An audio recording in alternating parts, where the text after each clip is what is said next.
Alors, il y a deux choses essentielles pour moi dans la gestion du changement. La première chose, c'est la nécessité. Il est nécessaire d'accompagner les femmes et les hommes d'un groupe, d'une entreprise, d'une association, que sais-je, pour les amener à réaliser dans de bonnes conditions ce pourquoi on leur demande de faire une tâche ou un travail. Et puis le deuxième, et peut-être le plus important selon moi, c'est l'aspect humain.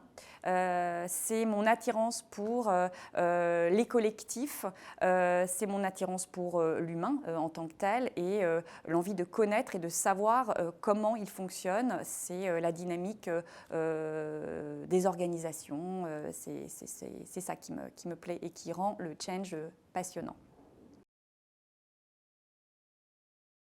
Alors, j'en ai une qui me marque et qui marque l'équipe encore aujourd'hui, et on en parle quelquefois. La gestion du changement, c'est une activité qui est à la fois très ancienne et en même temps relativement nouvelle dans nos organisations respectives. Donc, quand on a créé l'accompagnement du changement, voilà, il fallait démontrer la valeur ajoutée et c'est sur le long terme qu'elle se démontre.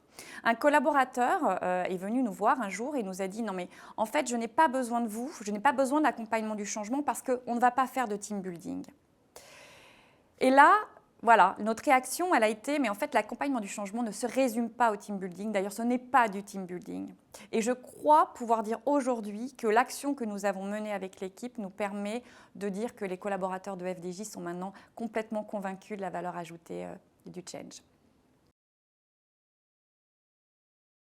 Il me semble qu'après plusieurs années d'expérience, j'ai vécu beaucoup de phases dans l'accompagnement du changement. Néanmoins, je n'ai pas beaucoup de conseils à donner parce que le changement, c'est très complexe et chaque cas est complètement différent.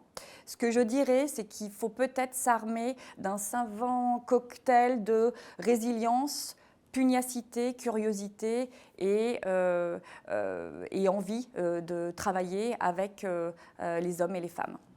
Merci. Alors pour moi, le changement, c'est comme un voyage. C'est presque comme un voyage organisé. Je vois mon équipe, la transformation, l'accompagnement du changement, comme une agence de voyage. Voilà. On sait d'où on part, on sait où on doit tous aller, et chacun d'entre nous a son chemin pour y aller, a ses envies pour y aller. Il y a des voyages qui vont être itinérants, il y a des voyages qui vont être plus luxueux, il y a des voyages qui vont se faire sur la plage, il y a d'autres voyages.